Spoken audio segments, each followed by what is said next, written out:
No bate-papo de hoje, nós vamos falar com Luiz Eduardo Saragiotto Silva, que é biólogo, ele é professor de escolas particulares na capital do estado, Cuiabá, e também atua como biólogo na Secretaria Estadual de Saúde do estado de Mato Grosso. No bate-papo, você é o nosso convidado especial para ficar com a gente. Primeiro, vamos começar falando e explicando para os nossos ouvintes, professor, o que são os animais peçonhentos e animais venenosos. São duas coisas distintas, não? Ok, o animal peçonhento ele tem veneno e tem uma estrutura para poder injetar o veneno no outro animal. As cobras, por exemplo, têm um dente para poder injetar o veneno, o escorpião tem o ferrão dele, a aranha tem uma estrutura perto da boca, parecem dois ganchinhos chamados de quelíceras. Então, animal peçonhento tem veneno e consegue injetar o veneno no outro animal. Então, serpentes, aranhas, escorpiões, abelhas, arraias, bagres, são animais considerados peçonhentos. Agora, venenoso, ele tem o veneno, mas não consegue injetar o veneno no outro animal. Um bom exemplo disso é o sapo. O sapo tem veneno, mas ele não tem um dente ou um ferrão para poder injetar esse veneno. E qual é a diferença de cobras, serpentes e víboras? Na verdade, nós somos de origem portuguesa, né? Os portugueses colonizaram o Brasil. Antes de chegar no Brasil, os portugueses já tinham um comércio intenso com a Índia. E na Índia tem uma serpente muito famosa, que é a naja, que os indianos chamam de cobra ranã, que significa cobra-rei. Só que a naja, ela tem aquele pescoço achatado só quando ela se sente ameaçada. Normalmente, quando ela está andando no chão, ela tem uma aparência normal como de qualquer outra serpente ou qualquer outra cobra. Então, quando os portugueses chegaram aqui e via os animais rastejando no chão, as nossas serpentes, eles cobra, cobra. Então, nós chamamos as serpentes de cobra por influência dos portugueses. Mas o nome técnico, eu que sou um biólogo, vou trabalhar com isso, quando eu estou conversando com outro biólogo da mesma área, a gente acaba usando a expressão serpente, que é a expressão técnica. Mas, para a população, de uma forma geral, a comunicação é o que mais importa, né? Eles entenderem o assunto e a expressão cobra já é um sinônimo de serpente. A gente costuma ouvir aqueles ditados, aquela pessoa é uma víbora, né? Ou seja, é uma cobra, é uma serpente, está em casa, né? É que a víbora, todas as serpentes que tem, você olha na lateral da cabeça assim, toda serpente que tem dois furinhos para frente dos olhos são de um grupo chamado de viperídeos. Viperídeos é uma expressão técnica, que aí para uma expressão mais popular, a expressão víbora. Então, toda é uma serpente que tem veneno. Por exemplo, jararaca é do grupo das víboras, cascavel é do grupo das víboras e a surucucu é do grupo das víboras. Já a coral verdadeira, que é venenosa, não está no grupo das víboras, ela não tem esse segundo furinho, só tem o olho e o nariz. Ela não tem esse segundo furinho que a gente chama de fosseta loreal. É correto a gente dizer que a serpente ela picou ou mordeu, professor? Então, como regra geral, as que injetam veneno, a gente fala que ela picou, né? Porque ela mal encosta a boca, quando ela abre a boca, faz isso, quando ela abre a boca, o dente vai para fora, da boca. Então, quando ela abriu a boca, o dente vai para fora, ela simplesmente encosta no animal e já injetou o veneno. Ela não precisa morder, né? Morder. As que não têm veneno acabam mordendo, né? Como a sucuri, a jiboia, a caninana, essas mordem mesmo, né? Então, mas como regra geral, não tem assim, picada, mordida, a gente entende que se trata basicamente da mesma coisa, mas é uma expressão usada mais para peçonhentos, picada, e para as não peçonhentas, mordida. Professor, o senhor atua como biólogo na Secretaria Estadual de Saúde e acompanha de perto os números, as estatísticas do estado em termos de acidentes com esses animais. Qual a serpente que mais pica aqui no estado de Mato Grosso? Qual é a mais letal também? Nós temos no Brasil, em Mato Grosso, os mesmos 4 grupos de serpentes que são de interesse médico, aquelas que podem picar e provocar morte. Nós temos as jararacas, que é a campeã. As jararacas, elas são responsáveis por quase 90% dos acidentes. Em segundo lugar, vem as cascavéis, com cerca de 5 a 8% dos acidentes, aquela que tem guiso, né, chocalho, ela avisa, por isso que provoca menos acidente. Aí depois vem a pico de jaca, que é comum na região de vocês, ela provoca em torno de 1 a 2%, e as corais verdadeiras, que provocam acidentes num percentual inferior a 1%, em 0 ponto alguma coisa. Então, em campeã de acidentes, a jararaca. Mas é que tem um veneno que acaba provocando mais morte em nosso país, e em Mato Grosso, as informações se repetem, é a cascavel. Esses animais, ano passado, as serpentes causaram em Mato Grosso mais ou menos 1.403 acidentes no ano passado, serpentes peçonhentas. Tá? Desse número total de 1.403 acidentes, foram a óbito menos de 10 pessoas. Eu não sei exatamente o número certo, mas assim, oscila entre 5 a 10 pessoas, quase todos os anos falecem por esse tipo de acidente. Então, se você comparar aqui, quase 1.500 acidentes e morreram entre 5 a 10, até parece um número baixo, mas deveria ser 0, porque existe o soro que é capaz de salvar a vida das pessoas. O que, na verdade, às vezes acaba complicando e provocando a morte é porque as pessoas, infelizmente, às vezes não conseguem chegar em tempo no hospital para poder receber o soro. Aí muita gente quer saber, mas quanto tempo eu tenho, né? É meia hora, é 1 hora, são 2 horas? Isso é muito difícil a gente dizer. A gente sempre fala assim, após um acidente por picada de serpente ou picada de cobra, que é o mesmo animal, ir para o hospital o mais rápido possível. Que às vezes a cobra injetou pouco veneno. Aí nesse caso você tem mais tempo para poder chegar no hospital. Talvez você comece a ficar muito ruim depois de 5, 6, 7 horas. Agora, se ela injetou muito veneno, esse tempo fica reduzido. E nós nunca sabemos se ela injetou muito ou pouco veneno, né? Então, sempre que acontecer um acidente, tente ir o mais rápido possível. Quanto mais cedo você chegar no hospital, mais cedo ela receberá o soro, e o soro destrói o veneno. Aí as agressões que o veneno vão fazendo no seu corpo diminuem mais rápido e fica com menos risco de ter sequelas. A picada de cobra dói? Eu já ouvi aqui na pesquisa de pauta que tem algumas picadas de algumas cobras que chega a não doer. Toda picada é como se fosse uma agulha entrando na sua pele. Então, a dor vai acontecer. Principalmente picada de jararaca. A dor acontece na hora e ela persiste enquanto a pessoa estiver sofrendo envenenamento. Então, a picada de jararaca é uma picada que dói muito. A pico de jaca, a mesma coisa. A picada de cascavel e de coral, que é um pouco diferente. O efeito do veneno é chamado de neurotóxico, uma das frações do veneno. Então, no momento da picada, como furou a sua pele, dói, mas depois de uns 20 a 30 minutos, começa a ficar com a sensação de dormência. Vai adormecendo o local da picada, aí a dor desaparece naquele momento. Mas, no momento da picada, com certeza, sempre vai doer porque está furando a sua pele. Professor, desde o animal jovem, ainda filhote, ele já contém o veneno, mesmo que o adulto. Se ele é de uma espécie peçonhenta ou venenosa, né, vamos usar a expressão peçonhenta que é mais adequado, ele nasce com veneno. O filhotinho de jararaca já nasce com veneno, de cascavel também, de pico de jaca e também da coral verdadeira. E aqueles que não têm veneno nunca vão ter. E é muito comum, eu ouço nos meus bate-papos nas palestras, as pessoas perguntarem se a jiboia tem veneno em agosto. Jiboia nunca vai ter veneno em nenhum período do ano. O agosto é o mês que muita gente tem como o pior mês do ano, né? E ali acontecem algumas coisas que nem sempre são boas, como a gente está vendo, né? Passamos por um agosto duro, né? Estamos entrando em setembro também com bastante dificuldade, mas quem nasce com veneno vai ter veneno sempre. Quem nasce sem veneno nunca terá veneno. Professor, falando em agosto, mas existe uma época do ano em que os animais, as serpentes atacam mais, acontecem os acidentes com maior frequência, principalmente esse período que vivemos de muito calor? A região de vocês é uma região que é um pouco diferente da região onde eu moro. Aqui nas proximidades de Cuiabá, a secura é absurda, né? Diminui muito a oferta de alimento. Quando diminui muito a oferta de alimento, mais o lance das queimadas, o animal acaba tendo que se deslocar mais para conseguir uma refeição. E nesse deslocamento maior, acaba tendo um risco maior de encontrar com o ser humano.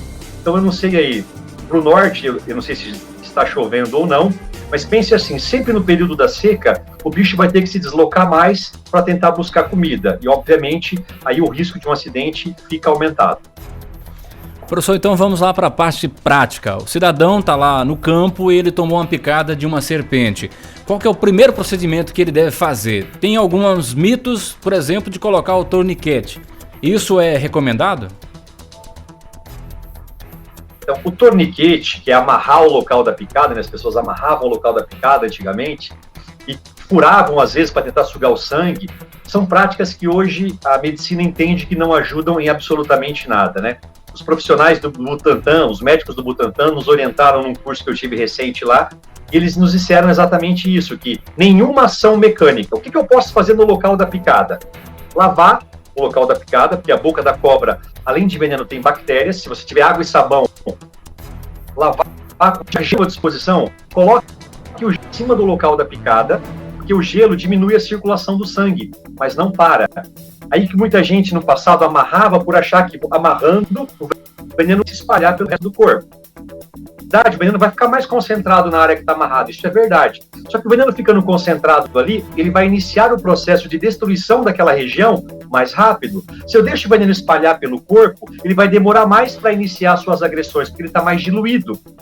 Correto? E o fato de amarrar também, eu impeço que o sangue com oxigênio chegue naquela região. Se o sangue com oxigênio não chega ali, as células daquela área começam a morrer. Então, amarrar torniquete ou garrote é uma prática condenada atualmente. A medicina diz que só prejudica a situação, só fica pior, não melhora em nada. Perfurar muito menos, porque a maioria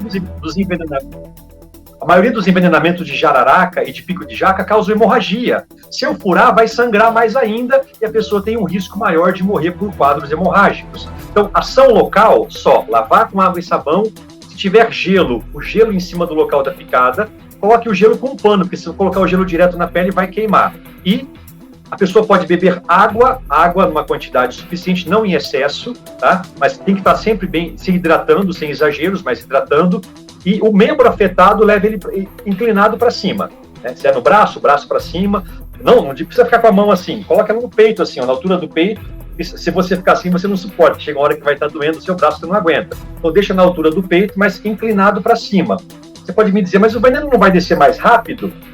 Na verdade, não é assim que funciona. O sangue tem que passar naquela região, absorver o veneno para levar para as outras áreas do corpo. Se o membro está inclinado, é mais difícil o sangue chegar lá em cima. Consequentemente, o espalhar do veneno fica mais lento. Então, lavar com água e sabão, colocar o gelo se tiver e o membro afetado inclinado para cima. Mas se eu estiver sozinho e tiver que caminhar, entre caminhar e correr, o que é melhor? Vamos supor que uma picada no pé. Né? A picada no pé ou na perna, que é mais comum, 80% dos casos é na perna, tá? Do joelho para baixo. Então, entre correr e caminhar, é melhor que eu faça uma caminhada com pressa, uma caminhada ligeira, até chegar no local onde eu possa ficar deitado o mais tranquilo possível e ser encaminhado o quanto antes para o hospital público da cidade. Sempre o hospital público. Professor, naquela época se dizia também que fazer os furinhos em volta da mordida, fazer a sucção ou chupar o veneno, as coisas absurdas que falavam antigamente, que isso na prática não funciona nada, professor. Com certeza. Hoje em dia, a ciência evoluiu, a medicina também, eles entendem que essas práticas não ajudam, acabam piorando o problema. Professor, no campo, para o nosso agricultor, produtor rural, que lida diariamente com pastagens, com áreas que estão mais propícias de estarem esses animais, quais são as recomendações? Olha, Ivan, como regra geral, o trabalhador rural ele tem que ter, no mínimo, aquele equipamento de segurança, que é uma botina boa. Se ele não pode comprar uma bota, pelo menos uma perneira, porque a maioria dos acidentes acontecem do joelho para baixo. Então, se eu proteger bem até a altura do joelho, mesmo que eu me encontre com um animal desse, o risco de um acidente fica diminuído. E manter os olhos bem abertos, né? Eu falo muito assim, as pessoas aqui nas proximidades de Cuiabá, quando vão passear, né? As pessoas estão muito acostumadas com o quê? Com shopping, com calçadas de cidade. As pessoas são muito urbanizadas. Eu não sei se é a realidade de vocês, mas essa urbanização, eu quando criança fui criado na zona rural. Então, meu pai sempre dizia, ó, sacode o calçado antes de botar no pé, a roupa tá no chão, olha primeiro se não tem nenhum bicho dentro. Então a gente era criado com mais, como dizem, você ficava mais veiaco, né? No ambiente como esse. Então, tá no meio do mato, você não pode dar bobeira. Ali é o ambiente do animal, ele se camufla muito bem. Então, ande sempre de olhos bem abertos. Se tiver possível, anda com a vara na mão. Tá andando num local meio sujo, vai cutucando ali com a vara antes, para você saber se não tem nenhum bicho ali. Colocar a mão no local sujo, sem nenhuma proteção, é um risco muito grande, né? Então, o simples fato de você estar bem calçado, uma perneira, uma bota, isso já te protege bastante. Diminui em 80% o risco de um acidente. E claro que ninguém quer ser picado, né? De forma alguma. Mas se acontecer o acidente, aí, obviamente, é aquela recomendação que eu disse, né? Lavar com água e sabão, colocar o gelo se tiver à disposição, deixar a pessoa o mais calma possível e tentar levá-la para o hospital. Bom, nós estamos falando com o professor Luiz Eduardo Saragiotto Silva, biólogo, que também é biólogo da Secretaria Estadual de Saúde, aqui no nosso programa de hoje, falando sobre os animais peçonhentos. Professor, como saber se uma serpente é venenosa ou se ela é peçonhenta? Até porque a gente aprendeu, né? Todos nós demos uma aí de entendido de animais peçonhentos. A cobra com a cabeça triangulada é venenosa, mas a jiboia é cabeça triangulada e não é venenosa ou não é peçonhenta. Como é que a gente consegue distinguir uma cobra peçonhenta? Ok. Não é tão fácil, viu, Ivan? Porque, primeiro que tem muitas cobras parecidas na natureza. Inclusive, tem jararaca, só para você ter uma ideia, jararaca tem 26 espécies diferentes no Brasil. Cascavel tem menos. A cascavel não tem como não saber, né? Porque ela tem guiso, ela sacode o guiso dela lá, todo mundo sabe que se trata de uma cascavel. A jararaca é um pouco mais difícil. Agora, tem as serpentes que não são peçonhentas e são super parecidas com jararaca. Então, eu vou ser bem honesto com você. Quem tem vivência de roça, de sítio, tem mais acostumado a ver isso, né? Então, consegue com mais clareza saber que bicho é. Mas quem não tem essa vivência, realmente é muito difícil. Olhando a cobra de lado, vou ficar aqui de lado, ela tem o olho. Para frente do olho, ela tem o nariz. Se ela tiver um segundo buraquinho entre o olho e o nariz, um segundo buraquinho que a gente chama de fosseta loreal, isso só tem em cobra peçonhenta. Na jararaca tem, na pico de jaca tem e na cascavel tem, tá? Então, essas três têm para frente dos olhos 2 furinhos. Só que quando uma pessoa mata uma cobra, o que ela faz? Ela arrebenta a cabeça da cobra, ela esmaga a cabeça da cobra. Então fica difícil você visualizar isso. Eu tenho o olho treinado, eu vejo esse bicho todos os dias desde 2003. Eu posso ver um pedaço de uma serpente e para mim é fácil fazer a identificação. Mas quem não tem essa vivência, realmente não é fácil, tá? Porque a observação da cabeça seria fácil se você tivesse como chegar perto. Então, agora sim, se for às vezes tem circunstâncias que tem que abater o animal, né? Você não sabe capturar o animal, ele está ali perto de você, perto de uma criação sua, ou perto de alguém da sua família, e você não tem outra alternativa a não ser abater o animal. Então, se for abater o animal, tenta preservar a cabeça dele, bate no meio do animal, ou corta ele no meio, mas deixa a cabeça preservada para você poder olhar depois se é ou se não é uma serpente peçonhenta. Eu não sei se eu posso falar aqui, mas eu sou meio avesso com mídia social, então eu criei dentro do Instagram, eu criei um título que é: que cobra é essa? Uma interrogação, né? Uma pergunta: que cobra é essa? Então, se as pessoas, no Instagram, se as pessoas tiverem uma foto de um animal, manda para mim. Manda para mim que eu faço a identificação na hora e mando a resposta para saber se é uma jararaca, se é uma pico de jaca, se é uma coral, se é uma cobra cipó que não tem veneno. Agora também tem a cobra cipó que possui veneno, mas é um veneno mais fraco. Então, tentar criar esse ponto de comunicação, porque a vivência de conhecer o bicho é só de quem realmente tem mesmo esse contato com o animal. Quem vê o bicho muito de vez em quando tem dificuldade de reconhecer se é ou se não é peçonhenta. A dica mais simples é observar. A cabeça triangular, ela muda muito. Você falou da jiboia. A jiboia tem cabeça triangular e não é venenosa. É que esse padrão, Ivan, foi criado um padrão europeu, que não se repete aqui no Brasil. Então tem muitas exceções de cobras com cabeça triangular que não são venenosas. Então fica difícil saber pela observação do formato da cabeça e se tem, eles também costumam falar o estreitamento da cauda, a cauda que afina bruscamente. Não é tão simples assim. E a maioria das pessoas, quando vê uma cobra, não quer chegar perto, ele quer se afastar e, obviamente, tem dificuldade na identificação. Então, se quiser tirar uma foto do bicho, se não der para mandar no Instagram, manda pro Ivan aí. Posso falar isso, Ivan? Claro. Então manda a foto pro Ivan, o Ivan repassa para mim e a gente devolve a informação imediatamente. Então, a coral é a única que não tem a fosseta loreal. Quando você olhar a carinha da coral de lado, ela só vai ter o olho e o nariz, nada mais. Então, ela é a exceção das serpentes peçonhentas. Então, a coral a gente identifica pela cor. O padrão de cor dela, você consegue saber se é coral verdadeira ou se é coral falsa. Mas eu digo assim, é fácil para mim que trabalho com isso. Para as pessoas que não têm contato com esse animal ou contato muito raramente, é difícil fazer identificação para saber se é verdadeira ou falsa. Tem uma dica bem simples. Se ela tiver a barriga branca só tem nas falsas corais. A coral verdadeira, as cores dela, o preto, o vermelho e o branco, eles contornam tanto as costas quanto a barriga. Mas aí, na dúvida, é melhor mandar a foto, ou se for abater o animal, né? Tocar no animal nunca, gente. O animal não tem perna para te chutar e nem braço para te empurrar. Se você encostar nele, o que ele vai fazer? Ele vai te morder. É a defesa dele, tá? Então, o bicho tem medo da gente também. Então, se possível, tirar uma foto, ou se for necessário, abater o animal e depois você vai examinar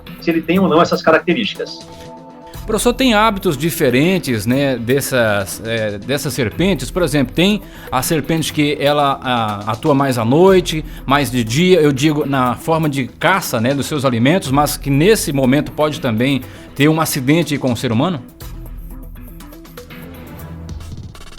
As serpentes de peçonhentas, jararaca, cascavel, pico de jaca e coral, elas são mais ativas à noite. Por que as serpentes são mais ativas à noite? Não somente elas, mas a grande maioria delas. Na natureza, se ela ficar andando durante o dia, um predador pode achar ela com mais facilidade. Que animal preda uma serpente? Uma coruja, um gavião.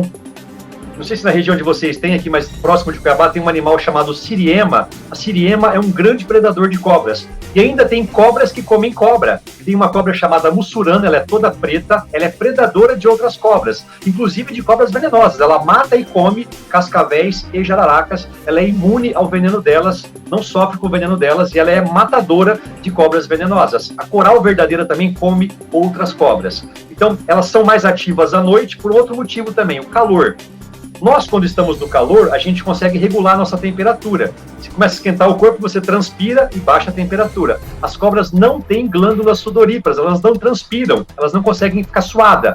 Então, se ela ficar num ambiente quente, o corpo dela vai esquentando, esquentando, esquentando, e ela pode morrer por conta disso. À noite, como não tem o calor do sol, então elas conseguem transitar sem esse risco. Então, elas são mais ativas. E à noite também, elas não enxergam, tá? As cobras enxergam muito mal.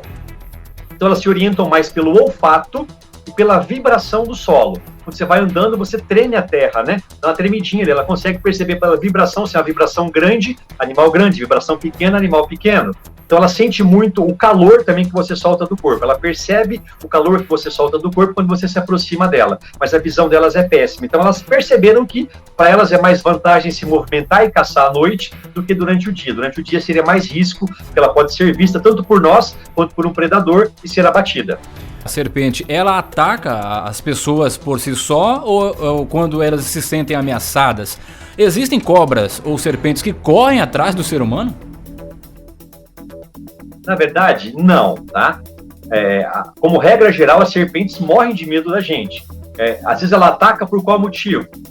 Porque está muito perto dela, ela se sente ameaçada e acaba atacando. Isso é o que é o mais comum. Agora, ela correr atrás de você, tem uma história que eu sempre gosto de contar, que é da caninana, né? O pessoal fala que a caninana corre atrás, chicoteia, fica batendo a cauda na pessoa. Na verdade é assim, a caninana é uma cobra muito rápida, não tem veneno, mas é uma das cobras mais rápidas que existem no nosso país. E ela é uma cobra muito ligeira. Então, às vezes você encontra uma caninana, ela te percebe, você percebe, os dois se assustam e saem correndo. Só que você corre na mesma direção dela, então dá dando a impressão que ela está correndo atrás de você. Na verdade, ela também está tentando fugir, só que ela enxerga muito mal, e às vezes os dois correm na mesma direção, e a pessoa fica com a impressão de que ela estava correndo atrás dele. O que pode acontecer é assim, quando você acua ela num canto, ela pode vir em cima de você, dando ameaça que ela vai te dar o bote para você sair de perto dela e ela poder fugir. Mas ela correr atrás de você, não. Serpente nenhuma faz isso. Às vezes é uma coincidência, os dois se assustam e correm na mesma direção. A serpente, ela pode inocular o seu veneno, professor, à distância? Eu me recordo que, me parece que a naja faz isso, né? Esse animal que é mais do Oriente Médio. A cobra, ela consegue inocular, jogar o veneno, por exemplo, na sua presa? Na verdade, pensando em Brasil, não temos esse animal. Mas se você for uma vez para o continente africano ou asiático, lá existe uma naja que consegue mandar o veneno dela à distância sem encostar na pessoa, né? Tanto que ela é chamada de naja cuspideira. Quando ela se sente ameaçada, ela pode fazer isso, mas no Brasil não. Ótimo, menos mal. Professor, fui para a pescaria. Quando a gente encosta na barranca do rio, a primeira coisa que a gente olha para a água, aí será que não tem uma sucuri aqui? Qual que é o perigo da sucuri para quem vai para a beira do rio pescar, para quem gosta de sair para os rios, lagos, enfim? A sucuri é um animal que vive muitos anos, 50, 60 anos, chega até 8, 10 metros de comprimento e que raramente morderia uma pessoa ou mataria uma pessoa, né? A gente ouve falar de vez em quando, são histórias que nem sempre são verdadeiras. Pode ser que aconteça, não é impossível ela comer uma pessoa, porque ela come um bezerro. Um boi ela não consegue comer, tá? Mas um bezerro ela consegue comer, um cachorro também, uma anta, um porco, mas uma pessoa também poderia se alimentar, mas é um caso muito raro. Porque esse animal, ele tem medo da gente também. Qualquer barulho incomoda ele tenta se afastar. Uma coisa que é bastante comum, que eu já ouvi, às vezes a pessoa vai pescando e tem aquele saco que ele guarda o peixe. E esse saco, para conservar o peixe vivo por mais tempo, ele deixa esse saco fora do barco, né, em contato com a água. Acho que é coval que se chama, não me lembro certo o nome desse reservatório que eles colocam o peixe. E a sucuri come peixe também. Então eu já vi cenas onde relataram para mim da sucuri, ela botar a cabecinha em cima do barco, mas atraída pelo cheiro do peixe, e não que queria atacar o ser humano, tá? Agora, ficar parado muito tempo na beira do rio, sozinho, Aí pode acontecer do animal querer te atacar, porque a sucuri ela fica horas embaixo d'água te examinando ali, ou examinando a presa dela. Às vezes ela fica dias, na verdade, aguardando uma situação adequada para poder dar um bote. Agora, tá com barulho, acabou de chegar com o barco, tudo aquilo ameaça ela acaba tentando se afastar. Então esse bicho mais tem medo da gente do que o contrário. É que existe aí, na verdade, uma preocupação muito grande, que é um animal grande, se ele der um bote, realmente é difícil sair dele sozinho, mas tendo outra pessoa, aí você consegue desenrolar ela. E a sucuri, assim, quando ela morde, as dentes dela, certo? Ela morde, quanto mais você puxa, mais o dela entra na carne do animal ou na carne da pessoa. Eu já vi cenas onde os caras, a sucuri ficou no bezerro, aí as pessoas puxavam a sucuri, ela não soltaram, cortaram ela ao meio e ela continuou pendurada no bezerro, porque os dentes dela são voltados para trás. Então, quanto mais você puxa, mais o dente entra na carne. Então, cortar o bicho ao meio, ele continuava pendurado, agarrado ali no animal. Mas, mano, é raro, né? Claro que ir pescar sozinho é um risco maior, eu não recomendo, né? E o ideal é que você vá sempre com alguém, porque se surgir uma situação de emergência, a pessoa pode socorrer e se livrar do problema. Aqui o pessoal gosta muito de ir para os rios tomarem banho, né? E às vezes entra em rios, lagos que estão há muito tempo sem movimentação. Esses locais que podem aí ter alguma sucuri morando. É perigoso as pessoas entrarem na água junto com esse animal? Com essa agitação toda, Ivan, com certeza o animal ele não vai querer atacar, ele vai querer fugir desse local, ele vai querer se afastar desse local. Isso é o mais comum de acontecer. Tá ótimo. Professor, vamos tirar aqui uma dúvida. Eu cresci ouvindo falar que as cascavéis, né, que tem um guiso, o senhor já falou, que é o chocalho ali, que ela balança e escuta-se de longe, mas eu ouvi falar que cada anelzinho daquele chocalho ali representa um ano do animal. Não é bem isso não, né, professor? É mito? É mito, isso é mito. A cascavel, como qualquer outra cobra, no seu crescimento ela vai trocando de pele. É como se ela fosse trocando de roupa, podemos dizer assim. No crescimento dela, ela vai trocando de pele. E na cascavel, ela tem um carocinho na ponta da cauda. Quando vai trocar a pele, um pedaço da pele fica preso ali e não se solta. E esse pedacinho seca e forma o primeiro gomo do guiso. Daqui a pouco ela troca de pele de novo.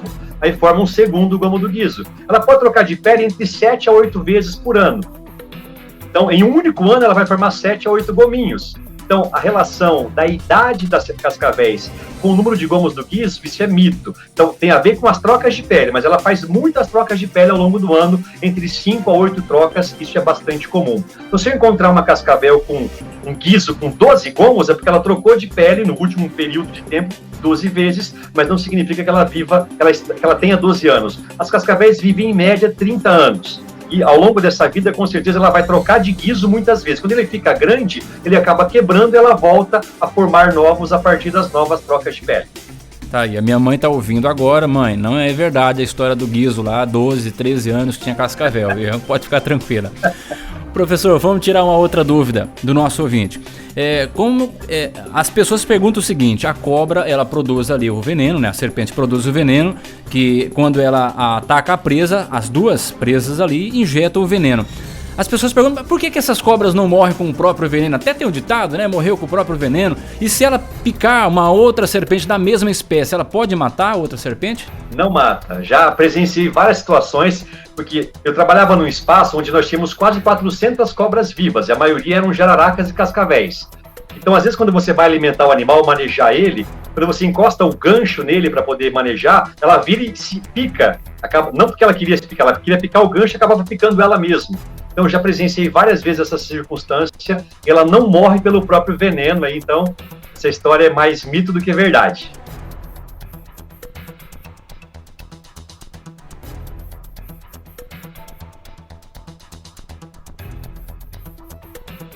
Mas se ela pica a cobra da outra espécie, professor, uma jararaca picou ali uma cascavel, por exemplo, ou vice-versa, corre o risco de uma matar a outra?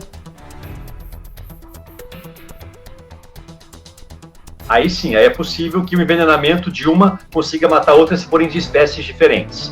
Mas que come cobra, por exemplo, a coral come outras cobras. Então ela consegue matar com envenenamento. Já a jararaca não come outras cobras. Ela poderia picar numa situação de luta, mas se alimentar do animal, não. Só como é que o veneno, depois da picada ali do animal, como é que ele age no corpo? Ele fica no local da picada, ele atingindo as nossas artérias, ele circula rapidamente pelo corpo, daí vai aquela questão do tempo de procurar ajuda médica. Como é que ele age no nosso organismo?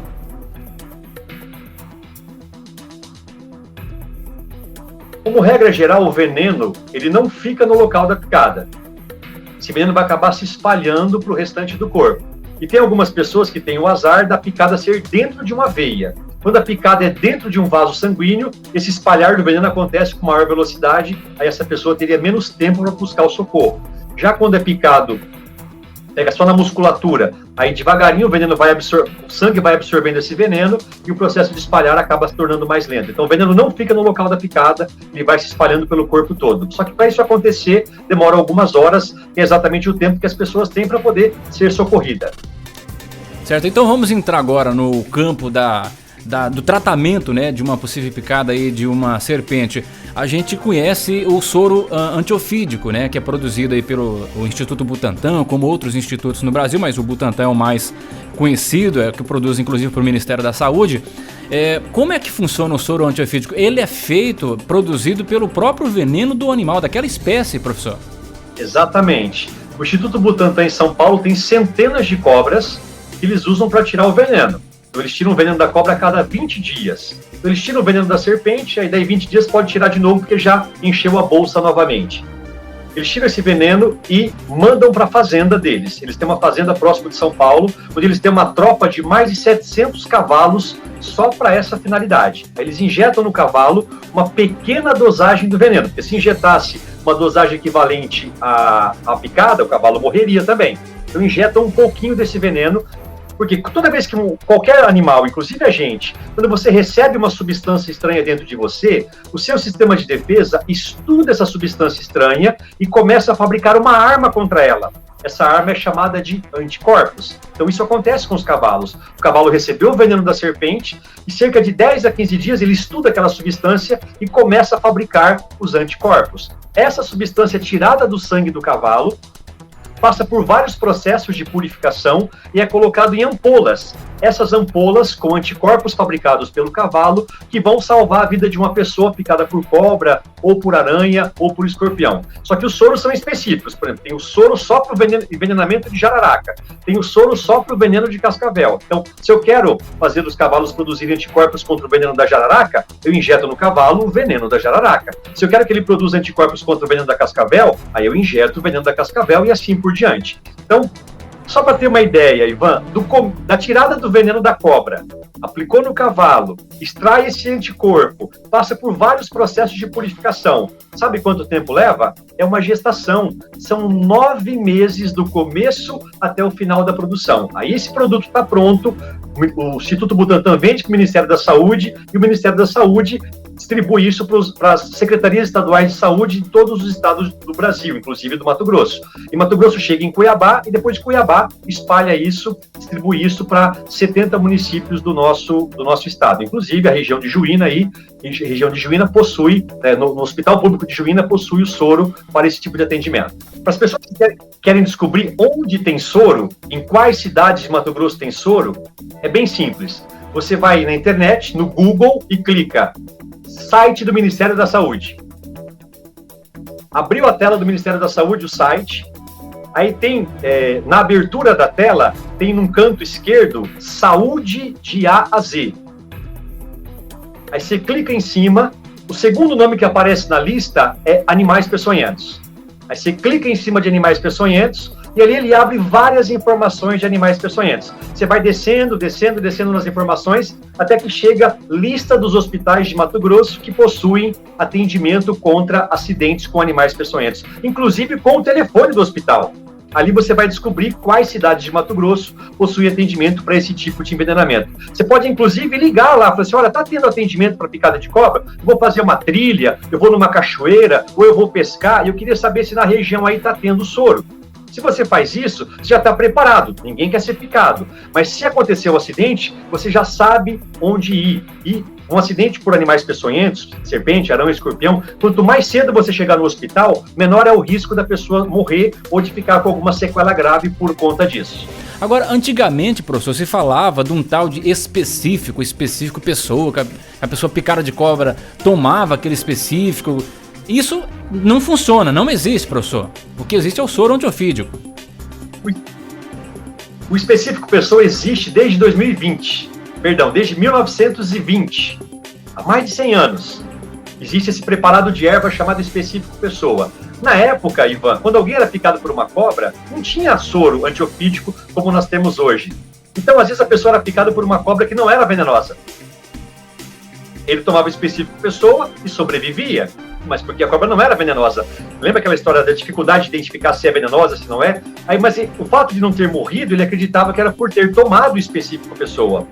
Assim também acontece, eu vou te contar uma história bem recente, em Santo Antônio do Leverger, próximo de Cuiabá, recentemente, um garoto foi picado por uma jararaca boipeba, muito comum aqui na Baixada Cuiabana. E na família dele tinha a tradição de não levar para o hospital. Eles matavam a cobra, cortavam a cabeça dela e amarravam em cima do local da picada. Falava que a cabeça puxava o veneno. Dava um preparado de ervas para ele e deixava ele em repouso. Esse garoto ficou por 12 horas nessa circunstância. Só que depois de 12 horas, a perna dele estava o dobro do tamanho e ele não suportava mais de tanta dor. A família ficou preocupada e acabou levando para Cuiabá. Em Cuiabá foi atendido, recebeu o soro e sobreviveu. Só que, por ter ficado muito tempo sofrendo envenenamento, mais de 12 horas, o garoto de 18 anos teve a perna amputada. Aí você pode me perguntar, nossa, mas por que fez isso, né? Porque em algum momento da história dessa família, essa tradição deu certo. Quando não existia o soro, há 50, 60, 70 anos atrás, em algum momento eles fizeram essa tradição, usaram esse recurso doméstico, esse recurso caseiro, e a pessoa sobreviveu. Pode ter sobrevivido porque a cobra não era venenosa, ou até era venenosa, mas ela tinha injetado pouco veneno, ou ela tinha comido muito recentemente, tinha pouco veneno na bolsa, aí a pessoa sobreviveu. Então aquela tradição ficou, ou seja, aquele procedimento caseiro deu certo e acabou sendo repassado de uma geração para outra. O específico pessoa é a mesma coisa. O específico pessoa é um medicamento de ação placebo, efeito psicológico, mas ele não tem nenhuma ação específica contra o veneno, ele não destrói o veneno. O que destrói o veneno? O soro antiofídico, esse que é oferecido nos hospitais para tratar pessoas que estão com esse problema. Porque ali tem os anticorpos específicos para destruir o veneno da serpente, anticorpos fabricados por um cavalo que vão salvar a vida de uma pessoa. Há um detalhe importante, muita gente tem nas fazendas o soro para gado, soro antiofídico para gado, ou para cavalo, ou para socorrer um cachorro que foi picado. Este soro realmente destrói o veneno da cobra, mas só em cavalos, em bois ou cachorros. Ele não pode ser usado no ser humano, porque mesmo que seja para salvar a vida de uma pessoa, o soro normal para seres humanos, ele não foi fabricado por mim. Quando essa substância entra no meu sangue, eu posso ter uma reação alérgica. Por ter uma reação alérgica, eu posso morrer de alergia, de asfixia em 10, 15 minutos. Por isso que o soro só pode ser administrado no ambiente hospitalar. Se a pessoa desenvolver alergia, o médico consegue fazer toda a conduta de induzir a pessoa ao coma, colocar um respirador artificial para aplicar o soro. Agora, se eu tenho esse soro na fazenda e quero aplicar em alguém e a pessoa tem alergia ao soro, ela morre de alergia em 10, 15 minutos e talvez pelo envenenamento ela demoraria horas para morrer, dando tempo de ser socorrida. Soro de uso veterinário jamais pode ser usado em ser humano. Tem uma enorme chance de dar uma reação alérgica e matar a pessoa asfixiada. Só pode ser usado o soro antiofídico humano. E esse não pode ser vendido, não tem venda dele, só tem no hospital público, porque o atendimento é obrigatoriamente dentro do ambiente hospitalar. Então é bom a gente desmistificar, professor, que embora exista o específico pessoa, ele não tem nenhuma comprovação. O único medicamento que combate mesmo, que é usado para enfrentar uma picada de um animal peçonhento é o soro antiofídico, que o senhor já explicou, e ele não pode ser levado para um cidadão que vai fazer uma trilha, que vai para uma pescaria. Ele fica dentro do ambiente hospitalar. Tem gente que acha que pode levar o soro para um local e isso não pode. Não pode, é proibido por lei, não pode. O soro tem que ficar no ambiente hospitalar, na temperatura entre 2 a 8 graus. É o que eu acabei de dizer. Se eu faço a aplicação desse soro numa pessoa na fazenda, essa pessoa pode morrer mais rápido da alergia ao soro do que do próprio envenenamento. Então é proibido. Nem existe a venda disso. Se alguém tem isso na fazenda é porque roubou de algum lugar. porque não existe o comércio do soro antiofídico, é sempre pelo sistema público. O Ministério da Saúde compra o soro, disponibiliza para as secretarias de saúde e essas disponibilizam para os hospitais do Mato Grosso e de todo o Brasil. Bom, para a gente encerrar o assunto então das serpentes, professor, uma pessoa picada por uma serpente, ele deve levar o animal ao hospital para que o médico também veja esse animal, porque eu acho, não sei se o médico ele teve ali durante a sua formação alguma disciplina que tratasse diretamente esse assunto, então é importante levar o animal ou não necessariamente? Hoje em dia todo mundo tem um celular no bolso, né? Então, tentar pegar o animal é um risco maior de você ser picado de novo. Se você acha que dá para fazer isso, é melhor abater o animal e levar ele morto. Levar ele vivo, nem pensar, porque o risco de um novo acidente é bastante grande. Mas hoje, como muita gente tem um celular no bolso, se você conseguir tirar uma foto, já vai ajudar bastante na identificação. Agora, se o médico teve ou não a formação, fica difícil a gente medir isso, né? Porque mesmo que ele tenha tido, às vezes ele passou muito rápido por essa formação. Então a dúvida vai acontecer. Mas mesmo não levando a serpente, tem uma coisa importante. Cada serpente desenvolve um tipo de sintoma. Se a pessoa, por exemplo, chegar picado por jararaca, o local da picada vai estar muito inchado, vai estar muito vermelho, até sangrando no local da picada. A pessoa às vezes sente gosto de sangue na boca. Isso é um envenenamento, são sintomas clássicos de jararaca. Já a picada de cascavel, a pessoa, no local da picada vai ficar dormente, ela vai ficar com aquele olho de sono, aquele olhar caído, com sensação de sono. Então, cada envenenamento tem um sintoma. Então, o médico aprende esses sintomas. Ele não precisa da cobra. Se levar a cobra, às vezes ajuda se o médico conhece aquela informação, se o médico sabe daquilo. Mas eles conhecem muito mais os sintomas para poder identificar se é um sintoma de envenenamento de jararaca, ou de cascavel, ou de pico de jaca, ou de coral verdadeiro. Então, pelos sintomas, eles já têm bastante conhecimento desse assunto, dá para identificar somente observando os sintomas.